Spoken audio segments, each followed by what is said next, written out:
Diversity, Equity, and Inclusion Collective with the RTP Foundation.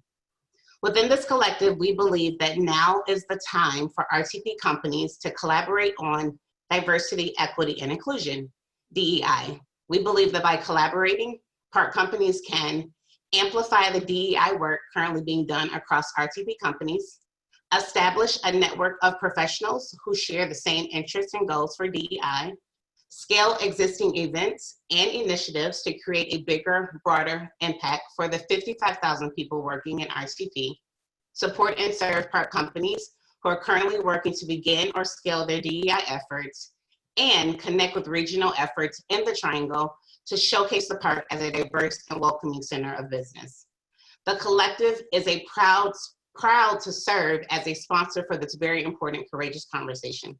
Today's employees expect businesses to think of civic issues, equity, environment, and other causes alongside profit.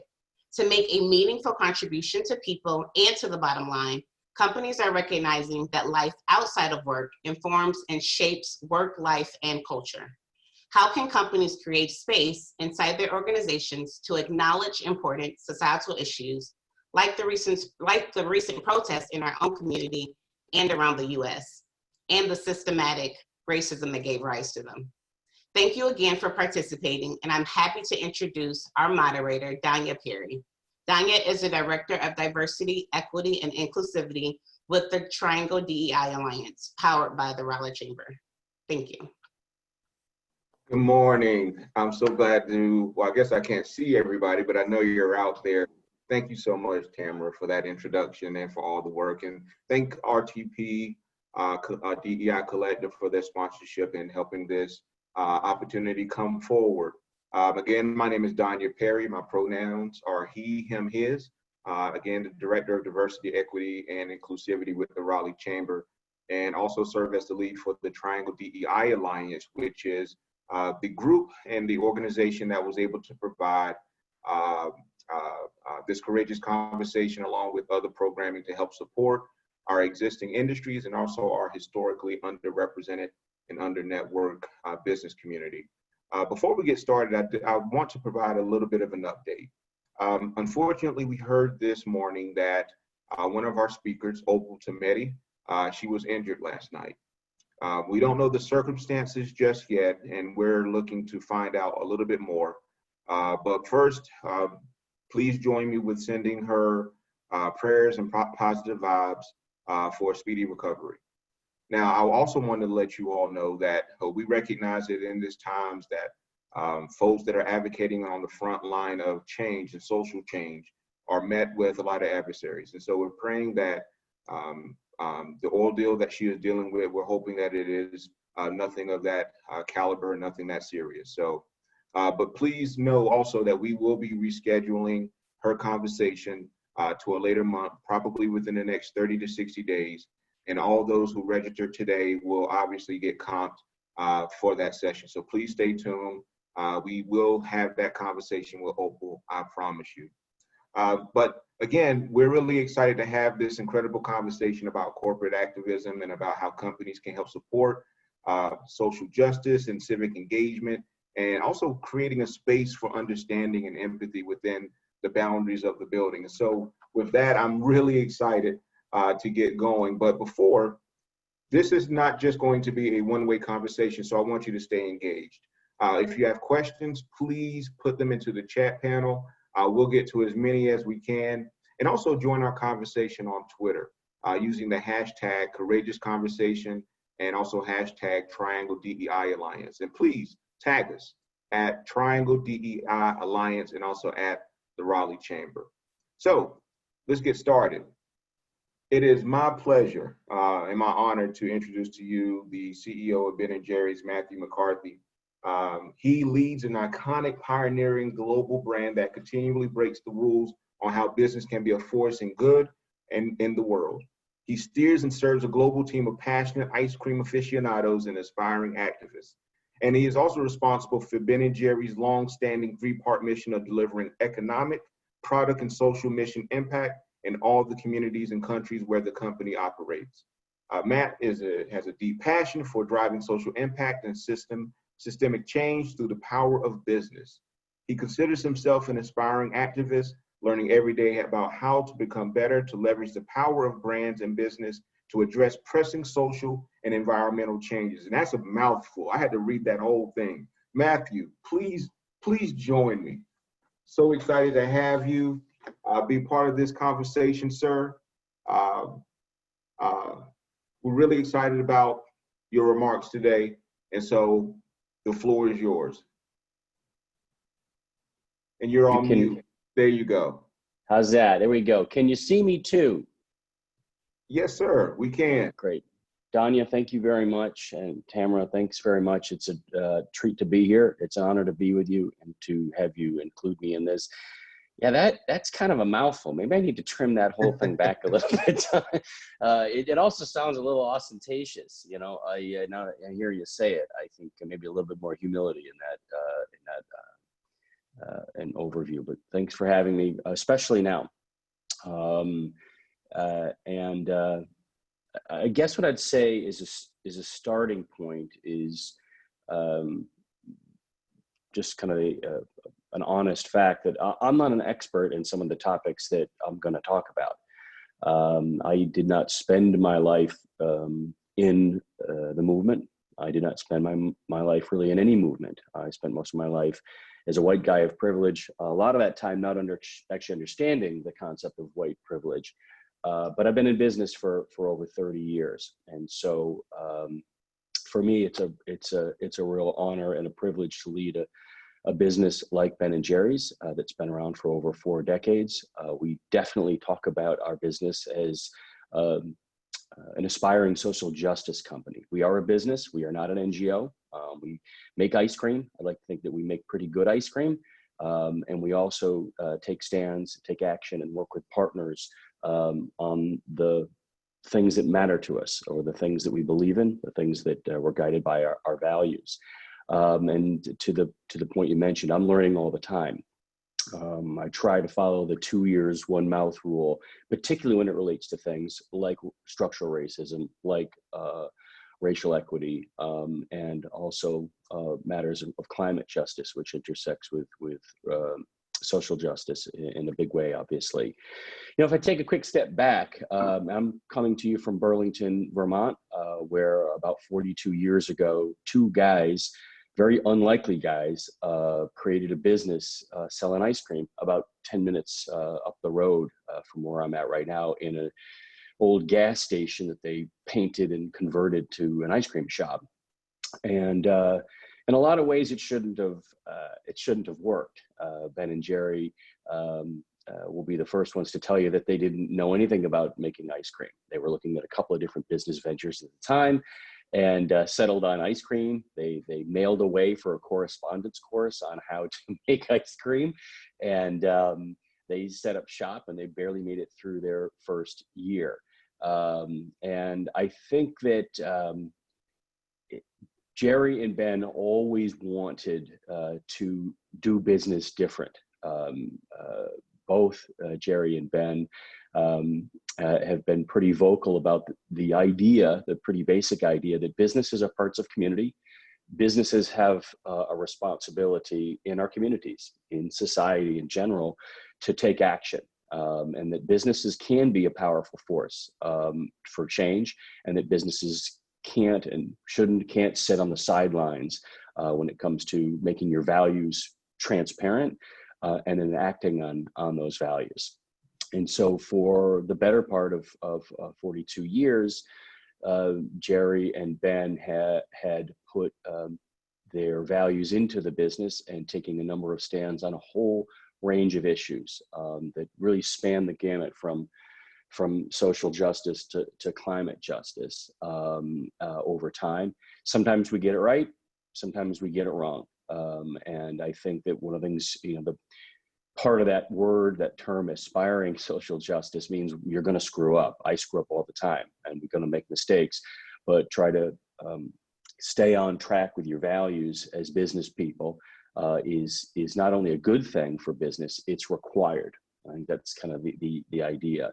Also baked into our approach at Ben & Jerry's is trying to address structural issues versus symptoms. And so we are more engaged in communities and collaborating with our NGO partners or community partners, so that we bring really the power of our business. We try to bring our fans, our product, in many cases, our ice cream, and our marketing, our social media, and we try to bring a light. We try to bring focus to the issues that our NGO partners are really the experts about. And so, while sometimes people think we're the experts, we're not on a lot of these issues. I am really fortunate to have an incredibly talented team of people that includes activists, includes people who are experts in both social and climate justice for their lives. At the same time, we try not to overblow our role, and we try to support our local partners. In 2015 was really the time that we became much more focused on racial justice in the United States.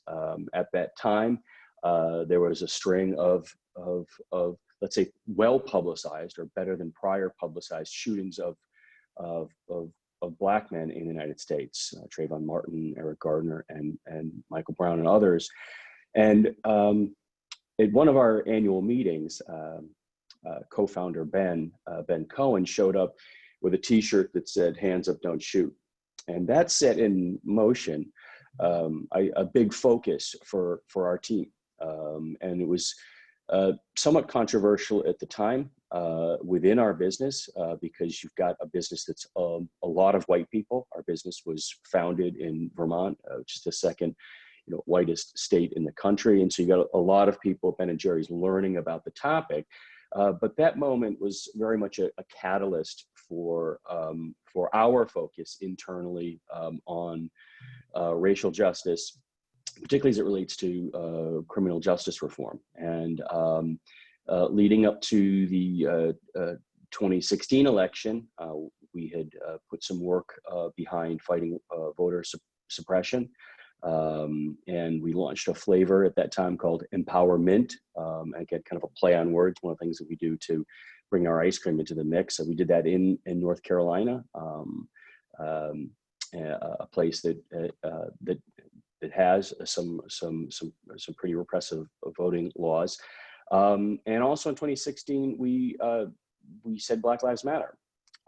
And we put that out. We didn't have a huge campaign around it. We just simply showed support. It was really interesting at the time because we got tons and tons of support, but tons and tons of blowback. Lots of people saying, well, all lives matter, right? Or blue lives matter. And there was a very well-organized kind of effort against us that we were anti-police. And that kind of comes with the territory. And we kept moving forward, I think, is probably the important thing on the topic, working with our partners, learning, focusing, building relationships and community groups as we continue to want to progress our focus on criminal justice reform. And that came together really in 2019. We launched our campaign called Justice Remixed. It was in collaboration with a number of organizations, Color of Change, Race Forward, Close the Workhouse, and some specific local campaigns in St. Louis to close the workhouse jail, and some focus that we put on pretrial bail, cash bail, and the problems with that. And also Miami, in Miami-Dade County, where the budget had been increased dramatically for policing in schools, but not for things that lots of kids needed also. And still need today around mental health support and different social support. And we also threw our support behind HR 40 to the bill in Congress, HR 40, to create a committee to explore reparations in America. This year, we've continued with Justice Remixed, continued to support that. And we've also got some related efforts around cannabis justice and calling out the dramatic disparities between how white people and how people of color, and particularly Black people, are prosecuted for cannabis crimes at a time when cannabis is being legalized around the United States. And then fast forward a little bit, following the killing of George Floyd, and obviously other, let's say, more publicized murders of Black people by white people, we put out the statement around dismantling white supremacy, and put out a blog, very much an educational blog around defunding police departments. What does that mean? Invest, divest, divest, invest. And then this past week, we signed on to Stop Hate for Profit campaign to send a clear message to Facebook on not a new topic around frankly labeling and stopping hate speech on the platform, and again working with support for NAACP and Color of Change. And that's where we're at right now. I think we learn new things every day. This is a crazy time, and I just call it out as it is. We're dealing with a global pandemic that's a health one around COVID virus, and we also have been dealing with a 400-year-old pandemic of racism. All the structures that go along with it. That we continue to learn about, continue to try to engage on, and I think it's an unbelievable moment in lots of ways, and there's so much work yet to be done. And maybe just to kind of loop it back to the beginning, and Danya, your comments about business. Business has to play a role. I like to believe, I like to think that all businesses are about people. People own the business, people work at the business serves people in communities, and businesses have to make their values clear, or they're probably just hiding them. And I get asked a lot, aren't you afraid of kind of irritating your fans or angering your customers, your consumers with the things you do? And it's to assume that any person or business or any organization is going to do things that's going to meet with 100% approval with the world around us that's crazy. That's not real. And so we'll continue to press forward. I'm naturally an optimistic person. I'm really proud of the work that the team's doing, and it's also true that we got a heck of a lot more work to do in this space. And I just encourage other business leaders. I really can only speak from my lived experience as a white guy that has the privilege of leading a business, and encouraging others to step in and step forward. And I think it's a bad idea for me or for others to wait until you think you're an expert in a topic before you engage in it.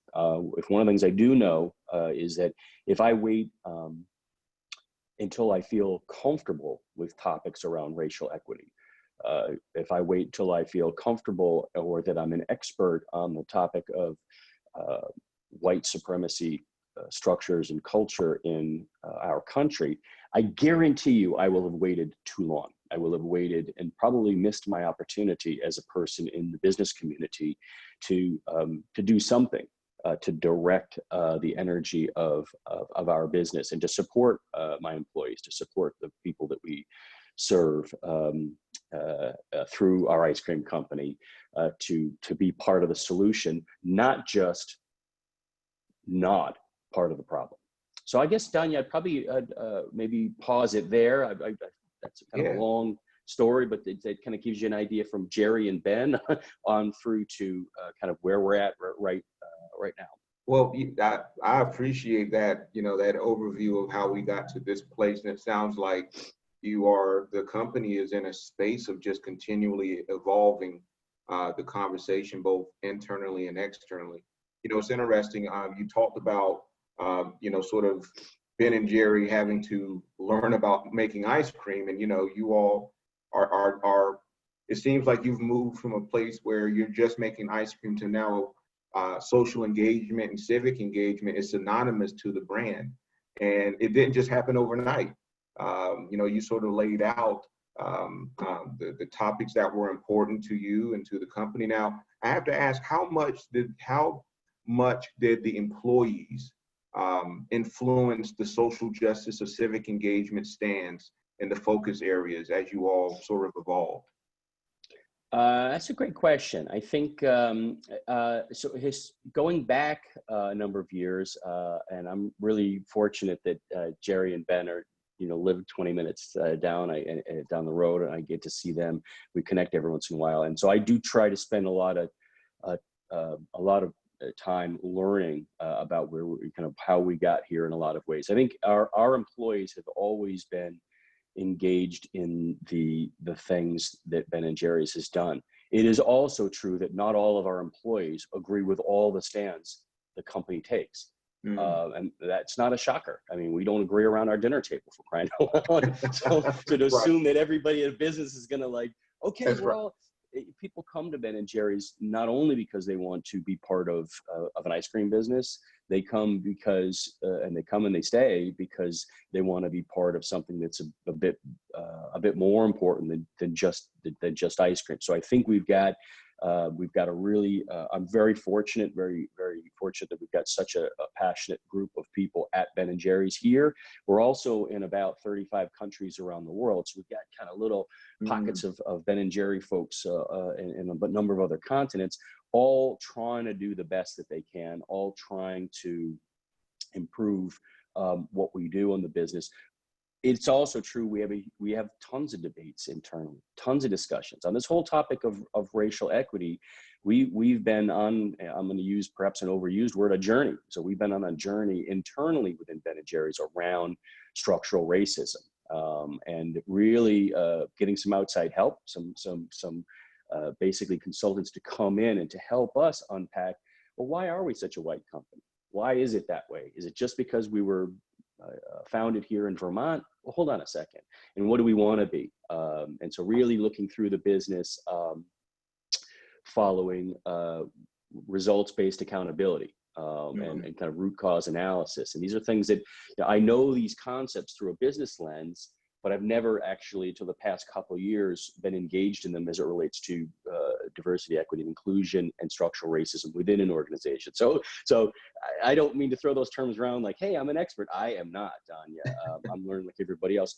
But to your point on our teammates, people have engaged incredibly deeply on these topics to both learn and to both do introspection as individuals, but also introspection to our business to understand what are those things that reflect structural racism within Ben & Jerry's, and how can we do things across our talent, across our offices, across our suppliers, across all the ways that we try to create economic opportunity for people. So that's an ongoing process that people have engaged deeply in. And I expect, we're going to continue to debate going forward. Not everybody agrees with everything internally the same way that we get a lot of emails, we get a lot of text messages, we get a lot of calls into our customer service team that are not happy about the things we do. And that's the way it is. Wow. Well, okay. So Matthew, I mean, you got to give us the secret sauce, right? You make great ice cream, but there has to be a secret ingredient. Just what does your staff meeting look like? Like, help me see this. What does your staff meeting look like when you are literally integrating the business of ice cream with the business of community? What does that look like? I can imagine that at 9 o'clock when you walk through the room, what's happening? Tanya, that's a big question, and I don't want to talk your ear off. I would say, please do. I'd say it varies day to day. All right, and so like lots of teams, there's a lot of people on the call here in organizations, and every day is different. And particularly these days with all the stuff going on, I mean, it's wild, and not only here in the U.S., but globally. I mean, this is a wild time. And so We try to be agile. Mm. So, every Monday we've got a stand-up meeting that's about COVID. We've had that on since the beginning of the crisis. And we include in that discussion anything that's cooking, anything that's hot. And that could be related to things that were happening here in the United States, like the killing of George Floyd.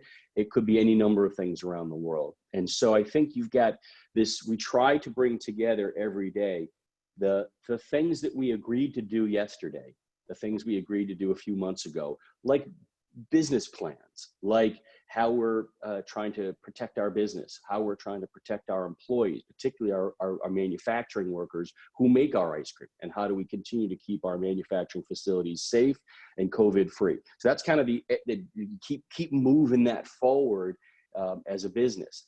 And at the same time, you have to go, wait a minute, there's this new thing happening over here. And how do you actually manage both of those? I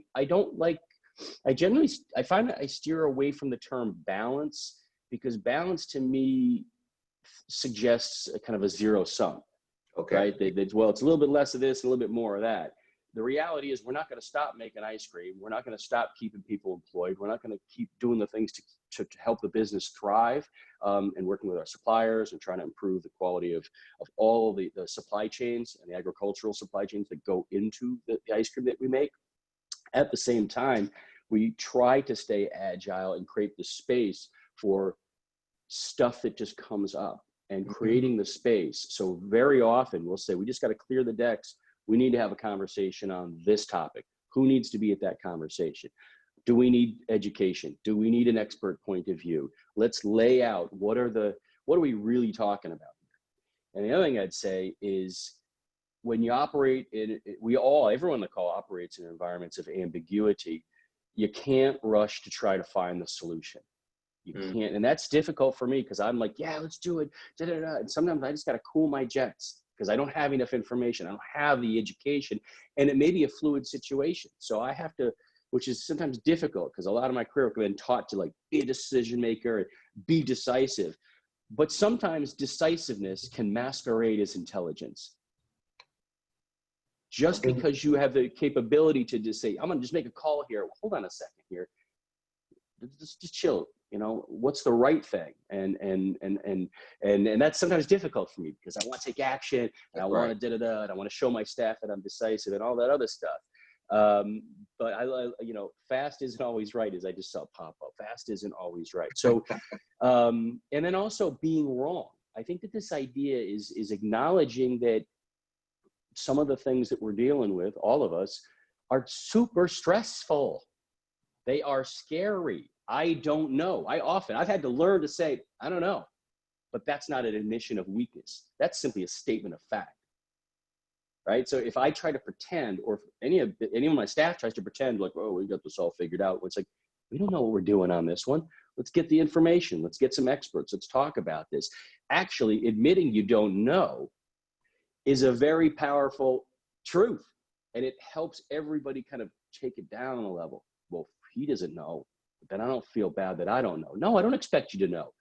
And despite just simple math, if you're in a business that's trying to lead on anything, on your product, your service, quality, racial equity, if you're trying to lead, by definition, being on the front edge of something means you're going to make mistakes. That's right. Because the book hasn't been written yet.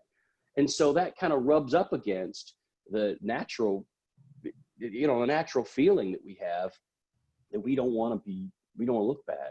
We don't want to screw up. We don't want to stick our foot in my mouth. I stick my foot in my mouth all the time. I'm not saying I like it. I don't like it at all. But you got to kind of, the emotional management piece, and I'm not saying I do it well. You just have to acknowledge that in these moments, you're going to have high pressure and high tension. And humans, we can't help but wonder, particularly when the pressure's on. We've always heard that old adage, right? You really see what people are made of when the pressure's on. We tend to kind of go, wait, what does this mean for me? And how will I be perceived by my peers?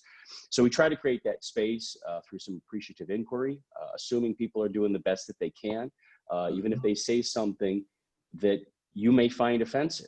Like, I can't believe Matthew just said that. What the heck?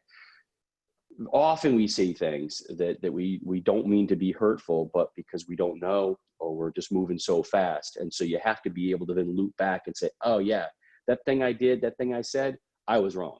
And here's what I now know. Otherwise you are tethered to your past ignorance. Wow. Matthew, I'm going to say right now, you're starting to preach. So this is awesome.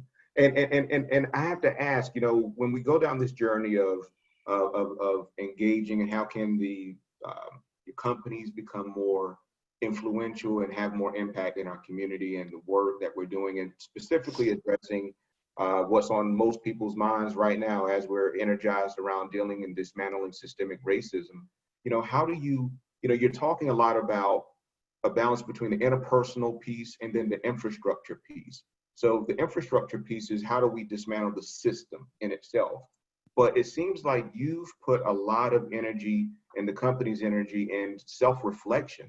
And how do you grow as individuals? And how do we grow as people to get to a place to be able to dismantle a structure, if you will? So, for how much time do you invest in that interpersonal professional development, for self-reflection for your employees, spaces for understanding, I have an acronym called GRITS, get right in their shoes.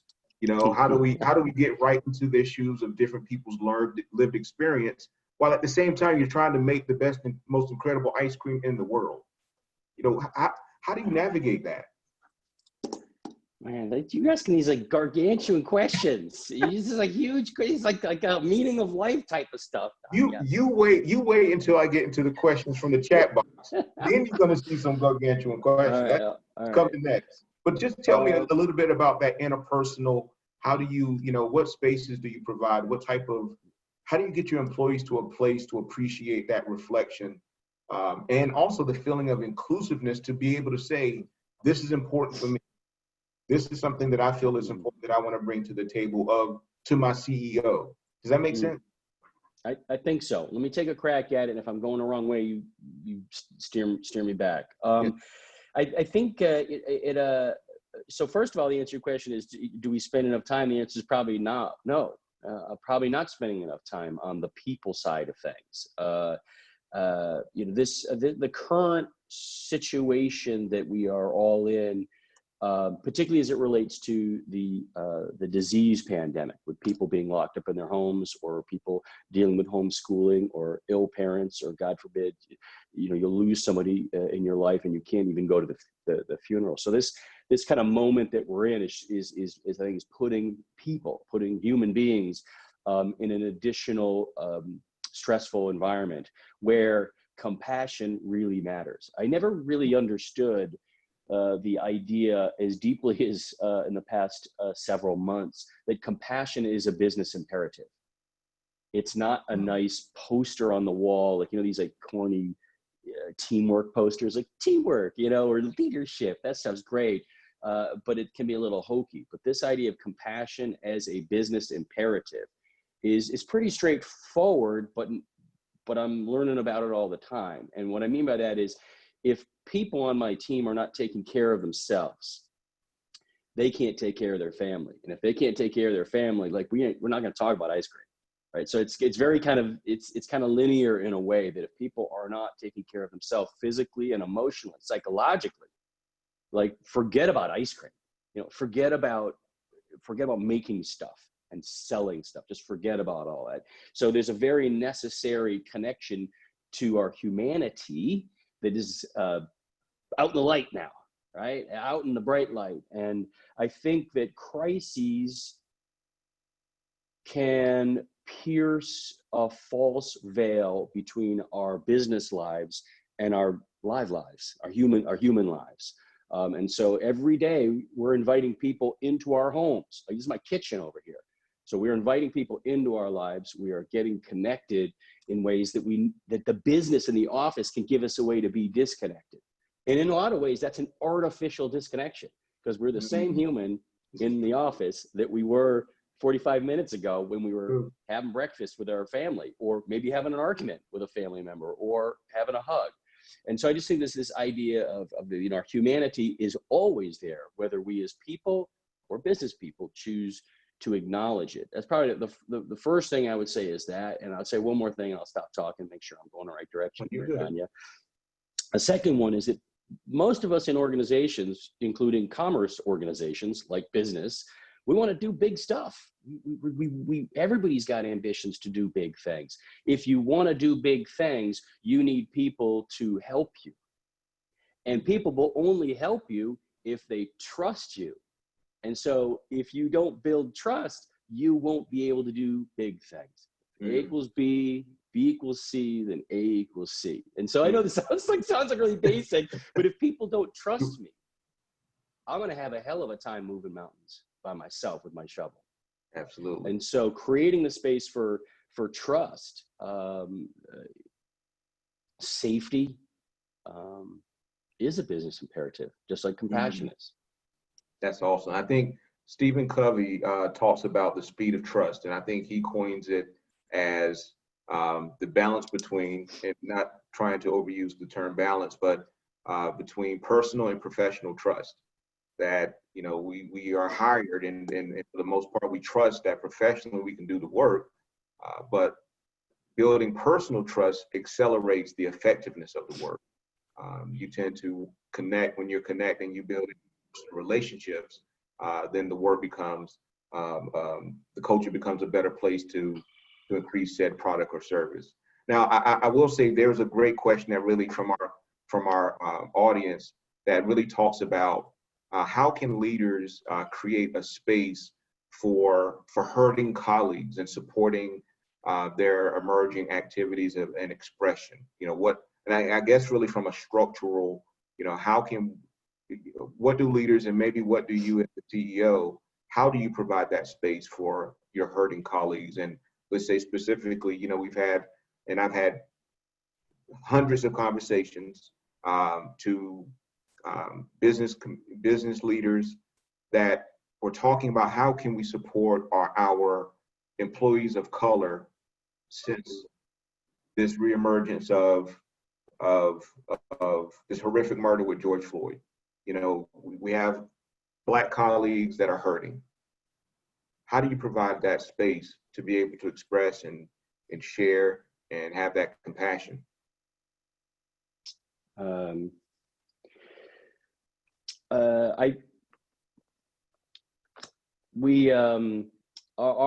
work on racial equity and on structural racism within our business has given us has contributed to how we do what you're saying, doing what you're asking. You know, creating the space for the broader topics around racial equity. I have found is one of the best ways to actually then create that space. And if you haven't done that space, that's okay. Maybe it's not okay, but it is what it is. Mm-hmm. And acknowledging that you need to create the space, that you want to create the space. And so we want to create the space at Ben & Jerry's. My team wants to create the space we wanted. And over the past year and a half, we've created more of that space to be clear, first of all, what our intentions are. So sometimes I find that I, in my life, and people in general, can sometimes not put their intentions out there or a goal because they're afraid of how bad it's going to look, that there's a big gap between the walk and the talk. And that's kind of this approach avoidance type thing that sometimes we have as people. And so to start a dialogue within our team, within our business, to talk about what our intentions are is really important, so that when people are hurting or people are ecstatic, you've got a forum by which you've got a kind of a space, and that space can be both physical. So we'll often take our conference room, and that's where we'll have guests come in and speak to us. That's where we'll have presentations. We'll have experts, subject matter experts come in. We'll do a lunch and learn. We'll have a session and have people come in. That can be a physical space. Also in that physical space is, can people ask questions? So let's just say that, when we kick things off, one of my team members on my social mission team, they kick off and give kind of a preamble. We'll welcome a guest. And then at the end, we create space for Q&A. Just the very act of creating the space for Q&A says you care. Yeah. It says, oh, I'm not sure what kind of questions we're going to get on this, but I'd rather create the space. That's right. So again, I'm not saying we get it right. We do it wrong all the time. And someone may stand up and ask a question somebody else may find hurtful. Just the very question itself may be hurtful. I find that the reaction to that can't be, woo, let's not do that again. Mm-hmm. Ooh, that was painful. That didn't go so well. Or I got a question that I feel like I was being challenged by an employee. Get over it. Because if the reaction is, I don't want to look uncomfortable, I don't want to feel uncomfortable, and I want everything to feel comfortable, well, that's not creating space, right? Absolutely. That's not creating space. And so discomfort, we're talking about really important and difficult and complex topics, and it's going to be uncomfortable. I might even say if you're feeling comfortable, you may be doing it wrong.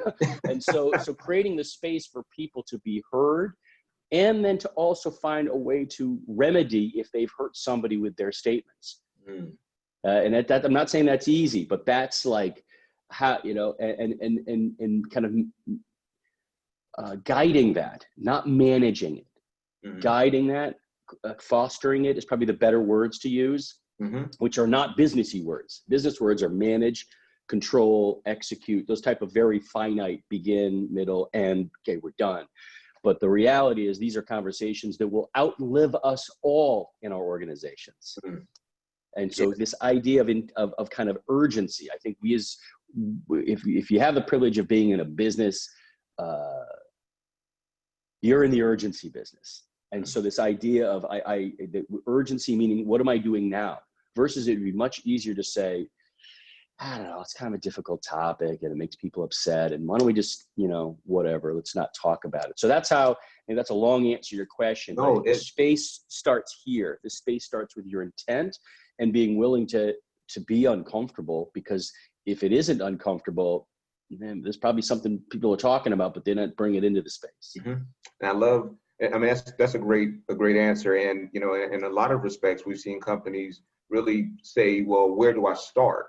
And well, you start right now and recognize that the only way to get to a place where there's true inclusion and there's space where people can truly feel like they can share for instance, at the Q&A after the lunch and learn, you have to start somewhere.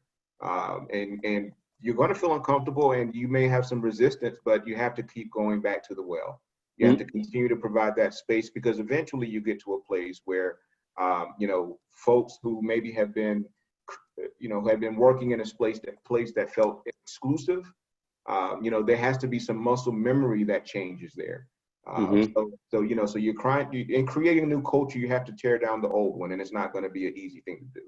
So thank you for that. Going back to another question, someone asked about, are there any organizations out there that you specifically work with? You had mentioned the NGOs and nonprofits.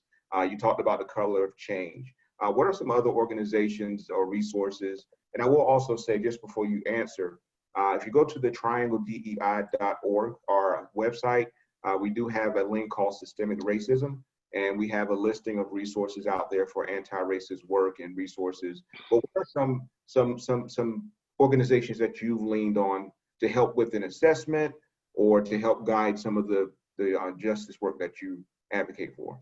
Sure. And there are so many people out there to help. And so particularly if you're a white business person and you've never engaged in any of this work, just know there are many people out there waiting to help you. They're waiting for you to ask. Race Forward has been a huge educator to us. Jeffrey Robinson at the ACLU has been a huge educator for us, both to my headquarter office, to our teams, also to our franchise community. So we've got a network of scoop shops, and he's come to our national meeting. Color of Change, been a very very helpful and supportive partner to us. And specifically on the racial equity work we're doing, an organization called Equity and Results.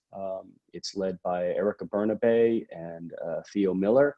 And I hope they're okay with me mentioning their names like this. They've provided a lot of they provide really the key structure work that we're doing around root cause analysis. Doing that kind of deep working and say, yeah, just hold on, don't try to find the answer right away. We got to understand how we got this way, and their method of results-based accountability. And that's something I think is not only being powerful for us, it's something that as a business person, not just as a person, but kind of thinking through the business lens, your results-based accountability is something I think most business leaders can get their head around, right? So yes. You measure your results by your results. You don't judge a cake by what goes into the oven. You judge a cake by what comes out of the oven, so to speak. And so this idea of results-based accountability, are you not getting the results that you desire? No. Go back, learn, figure it out, and move forward. And so those are some of the organizations that have helped us immensely and continue to help us today. Good, excellent. Well, switching really quickly, and also just letting our participants know that we'll be pulling together a lot of these resources, and we'll make sure we continue to keep communicating sort of post-event. We'll also solicit from you, Matthew, some, if we can't get to some of the questions, we'll solicit some responses for you, and we'll put together a blog to be able to offer up, because there's a lot of conversations going on here. But one question that seems to be pretty reoccurring is, what were some of the negative responses that you received, or the negative effect of standing up in this space against your business? What were some of the pushback that you received? What did it look like? And also, how did you combat it? Oh, wow. This is a question that I get asked maybe the most often.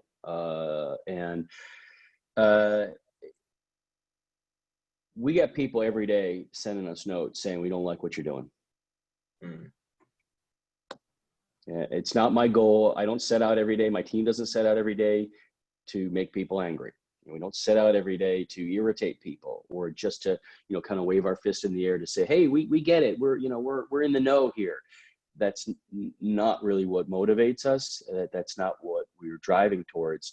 And I think just simply accepting the fact that lots of people, including people within our company, don't agree with all the things. Creating the space for those people to be heard, absolutely imperative.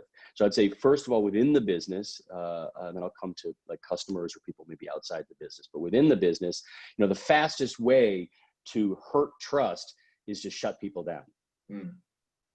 Right. So if you are trying to find a recipe for taking trust out of the organization, don't hear people, don't listen to people, and don't respond. Just go, okay, great question, and move on.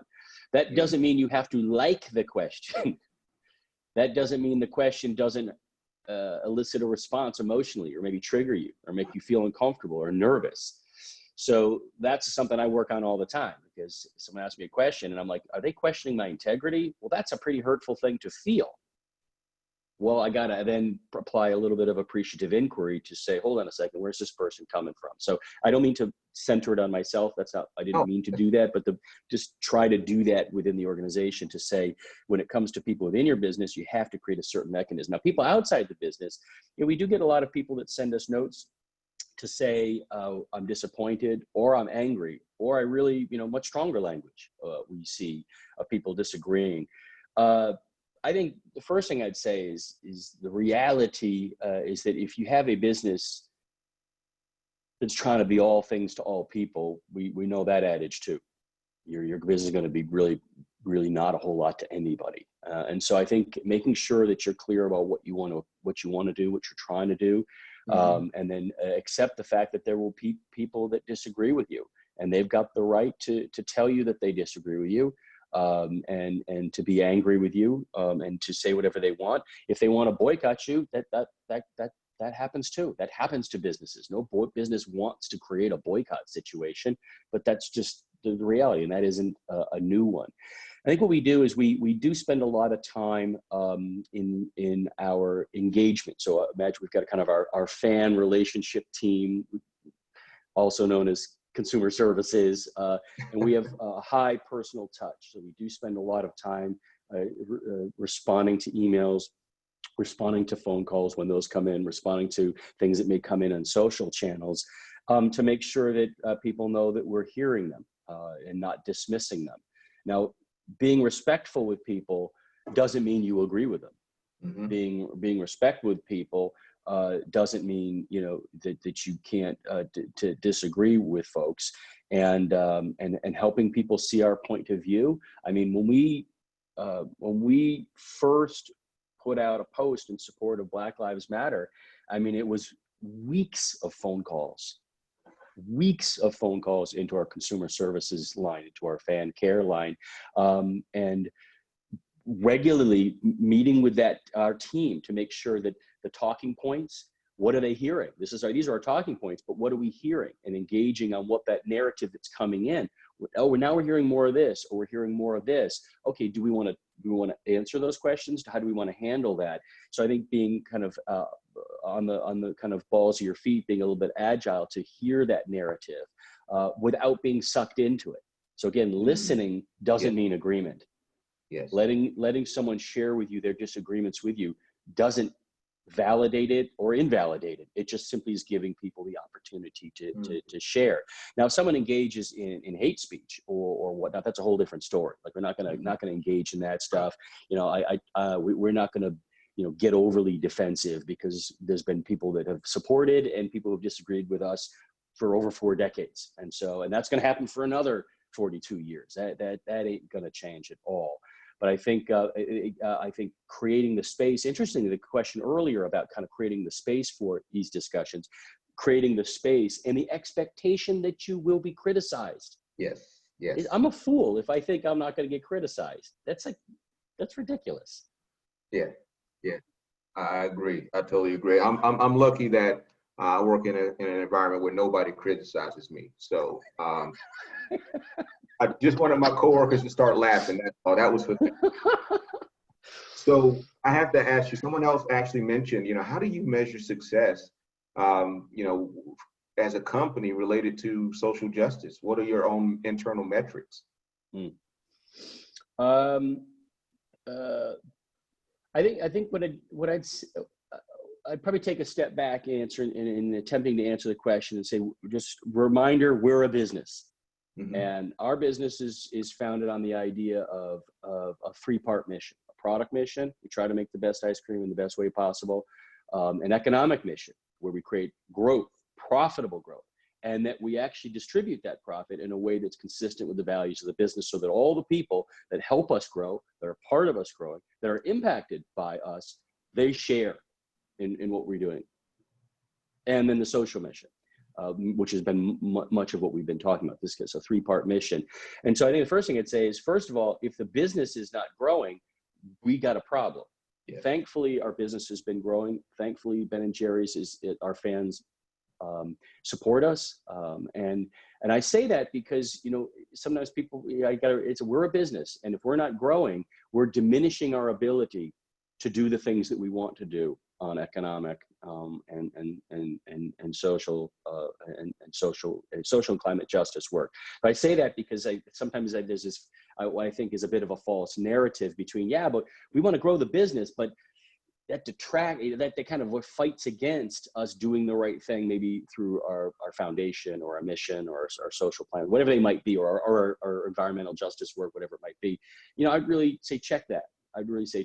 Because our experience over 4 decades is that when you try to put your values out there, you try to be transparent, and that while we don't do these things to sell more ice cream, people want to know that the stuff that we're all spending our hard-earned money on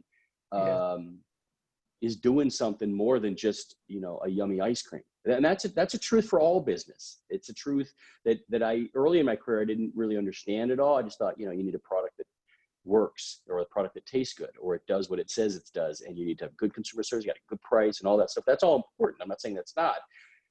These days, everybody on this call, we want to direct, whether it's 10 cents or $10 or $100, we want to direct the hard-earned money that we bring into our home to doing things that do more than just what they say they do on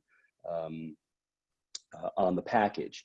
That being said, it is also true that the same way that we measure our progress on business stuff, so sales or growth, or was that campaign or was that flavor of ice cream successful? So we got all the normal kind of expected KPIs that a business might have. We also set KPIs for our social mission efforts. And those range from, carbon and climate impact, plastics, an idea that we call values-led sourcing. So how are we using the way we source the things, whether it's milk or it's almonds or it's sugar or it's cocoa? There's a lot of problems in supply chains. So how can we use the business that way? Also, we set KPIs for all of those things. Every year we publish on our website, publicly available, a social and environmental assessment report. And we have an outside accounting firm come in and assess how we performed against the stuff that we set out to. We often fall short, and we try to be transparent about that. Anybody can go to our website and see that report and see how we're doing. And so I think we have metrics. The metrics around social mission are more, they're not as easy to measure. Like, how am I supposed to measure whether or not we're making progress on racial equity within Ben & Jerry's? Well, we can measure the outcomes, right? And say, are we moving towards that? Our social mission campaigns, we will measure whether or not we're having an impact in Miami-Dade County with our partners on getting law passed that allows felons who have served their debt to society the right to vote again. So it sounds like, outside of what you're doing internally, it seems like there's a lot of, maybe not necessarily when we talk about direct influence, but some sort of proximity influence, through your advocacy, especially when you get down to the local level and dealing with, the cities that and the countries that your shops are located. And that's pretty amazing. There is a question about, do you have a specific or separate corporate philanthropic budget? Or is there sort of an algorithm that you use in terms of the percentage overall? How do you go about looking at dollars? This is a great question. I'm sorry, did I just interrupt you? No, you're fine. This is a great question. I like questions, kind of get into the gears, like, so how does it actually work? So it's a couple things I'd say is that we do have a foundation, the Ben & Jerry's Foundation, and that was established when Unilever, our parent company, bought Ben & Jerry's from Jerry and Ben. And so part of that sales agreement was the creation of a foundation that we continue to invest in. The investment in the Ben & Jerry's Foundation grows with the business. So that amount grows over time. So if our business grows, we have an obligation to put a certain increase of funds into the foundation, and that's independently managed. So that's one of the things we do, and the work of the foundation over many years has been really inspiring, and really focused on smaller NGOs, community-based NGOs that are usually upstream on systemic problems. So that's one of the things that we do, and it's a very powerful thing that we have within our business. We also, through, let's say, our marketing spends or our marketing investment, it's a big pool, or it's a pool, it's not maybe a big pool, it's a pool of funds that we set aside for all the things that we want to do to grow the business. Some of those things will be explicitly around product, so the launch of our Netflix and chilled flavor or whatever it might be. Some of them are much more hybrid oriented, where you've got the flavor like Justice Remixed, where yes, we've got a flavor of ice cream called Justice Remixed that's very explicitly talking about our collaboration with Advancement Project National Office and how we're using that ice cream as a way to drive awareness and engagement with our NGO partner and the cause. And that's kind of a blurry area by design. So is it marketing? No, it's not really marketing. Is it all social mission? Well, it's not just social mission because we're using the power of our business. This investment will change year to year depending on what we're focused on. So the short answer is yes, we set aside funds specifically to do the things that we want to do.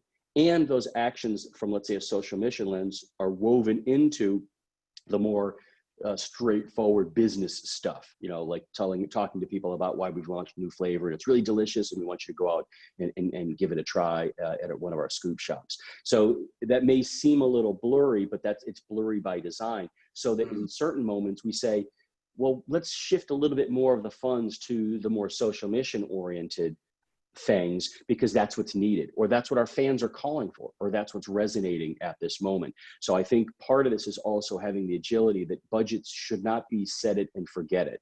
You need to be able to create that kind of flexibility, even on like this Facebook thing.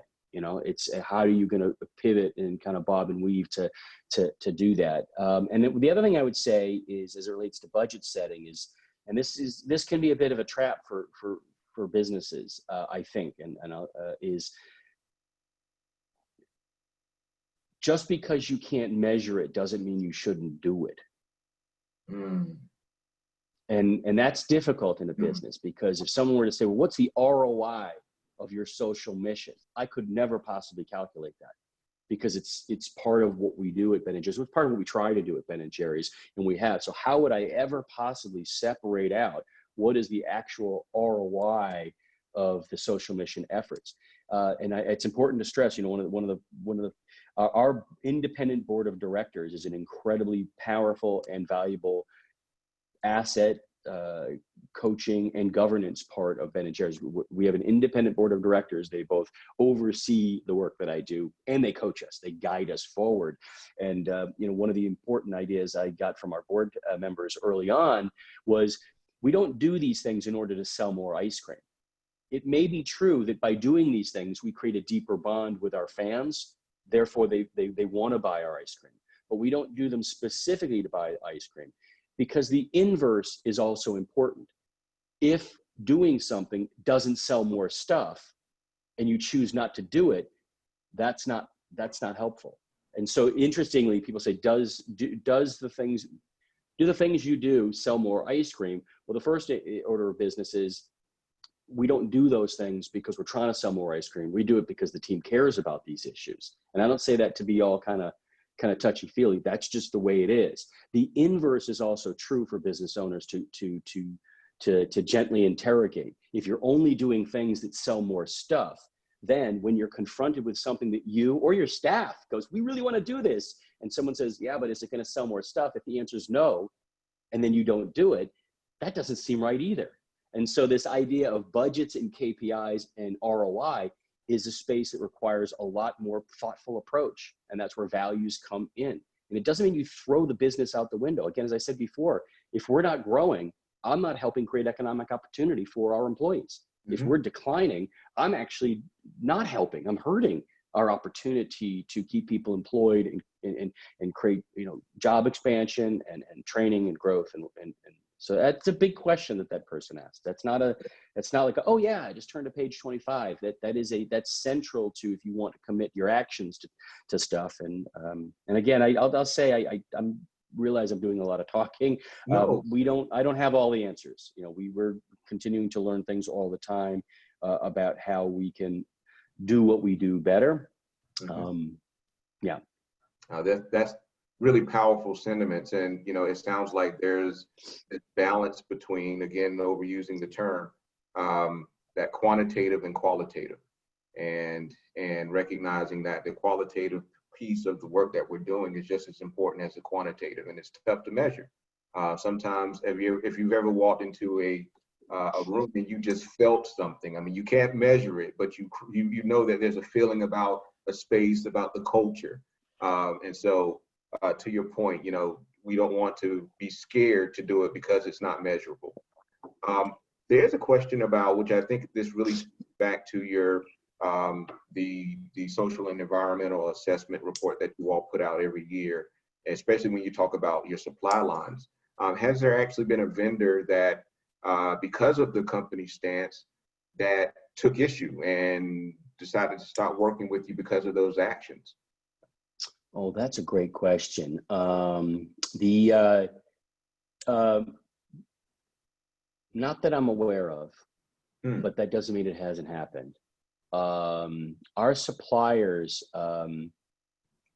I have not gotten a call from a supplier saying we no longer want to work with you.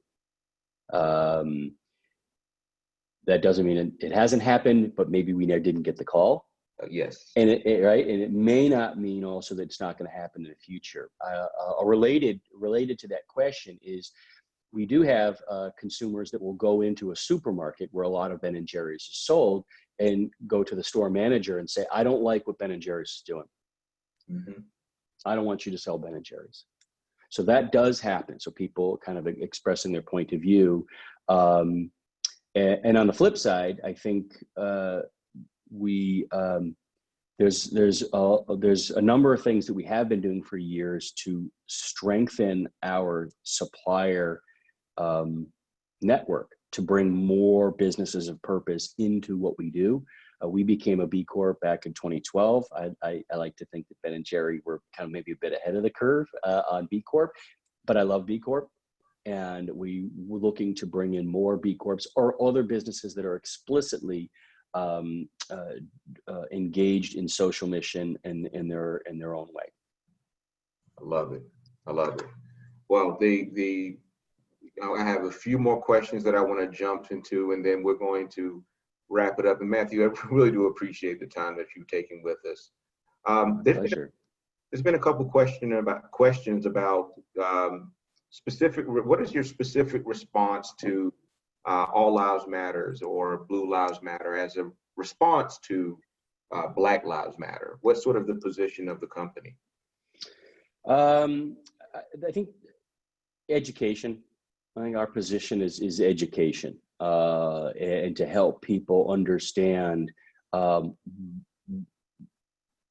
are we talking about when we say Black Lives Matter. And we try to take an educational approach, not a confrontational approach. An educational approach, again, guided by our partners, people that educate us and support us on this. The goal is not to defeat others in negotiation, right? The goal is to enlist others in the discussion. And so when people say, disagree with us or say all lives matter, or what about Blue Lives Matter, or whatnot, that's an invitation to have a conversation. I think that may sound a little rose-colored glasses, so I don't want to sound naive. But at the end of the day, what we need is more dialogue, and we need more people engaged in understanding really what we're trying to talk about, versus let me show you how wrong you are and how right we are. That's not really very helpful. So we try not to be preachy. We don't want to be preachy with people, particularly around this and related topics, when we need, frankly, more white people to engage in self-education, to engage in understanding what are we actually talking about here, versus a shame response or a fear response, or people talk about white fragility. I'm not an expert at any of these topics, so I'll say that a kind of a third time, but I know enough to know that what other white people who may see this topic differently need more information. And I say that not to be kind of preachy or finger waggy, but when I first heard the terms white supremacy culture, my reaction was immediate. Whoa, what's that all about? I'm not a white supremacist. Like, you just gotta have to be honest about that. Someone says, well, we're talking about structural racism and it's everywhere. Wait, whoa, hold on a second here. It's not structural racism in my business. So this defense mechanism comes from maybe a number of sources. I've read that shame is the most powerful human emotion. And I think that may be true. I think that there's some good merit there, that if people feel that they're going to be shamed by something or embarrassed by something or made to feel less of a person, that can be really scary to people. Yep. Well, learning can be scary. Yes, that's right. And you got to get over it, right? And so you have to choose, do I want to stay? So again, I'm not try not to be preachy. And we want to educate people. So a specific example that happens almost every day is someone will send a note in or call in or send us something on a social platform, and our consumer services team, our fan care team, won't just say, okay, thanks, here's a couple coupons. They will talk to them. They will talk to them about it, and they will get yelled at. And I don't want my team getting yelled at, but that's part of having the conversation. So that's what we try to do. That's what we try to do, Tanya. Wow. And I think that's an excellent assessment and response. I think a part of it, you know, as you stated, is the education and creating the dialogue and the space for understanding, because maybe the comments are coming out of a place of ignorance, out of fear, you know, wherever the place is, it's about understanding that. And I love, you know, you had made mention to, you know, COVID-19, but then systemically, you had then referenced COVID-16-19, which references the first colonization of slaves on our shores in Virginia, and recognizing, you know, especially talking about race equity work, how that has impacted and shaped where we are today, and recognizing that that's a part of the education process. It's about understanding and recognizing that you have marginalized communities. And so I appreciate that. I truly do. I appreciate the time that you're taking in that space. One other question from and then we'll sort of start wrapping it up here. What would you say, what is your approach, or how do you go about addressing the issues internally as it relates to hiring people of color in leadership roles? And how does that look, you know, as it permeates throughout all levels of your organization? First thing I'd say is we've just kind of put it right out there. We've fallen short of bringing people of color into our business, and we've fallen short of bringing people particularly into leadership positions. And there's a lot of reasons for that. There's a lot of reasons that we're uncovering through the work that we're doing. But the bottom line is, it is what it is, right? And I'm a white guy. My staff, we've got actually a quite strong gender balance, but we've got a really low representation of people of color on my leadership team and in the business. And so the first order of business, I think, is kind of just getting our heads around that, which we've done, and creating a specific work stream to understand how we're going to go about changing that. One of the things that I've felt fortunate to learn is, and it sounds pretty basic, but if you've got an environment that is toxic to anybody, or is an environment that's not welcoming, even if it's not explicitly unwelcoming, but it's structurally unwelcoming. For example, people to come live here in Vermont, if we want people to come and be part of our headquarters, and we want people to come from some other place to be here, so they relocate, and they don't have the support systems, they don't have a community, then we can do all the hiring in the world. We haven't addressed some of the real issues that are going to help people want to stay here and want to thrive. That's both true within our business, and addressing kind of structural racism in that regard, but also holistically. And I think thinking differently about the nature of work, I think the past few months have taught us that distance work, it can work. And so we're looking at different models across our offices of how we may be able to do a better job bringing people of color into our business and into our leadership. And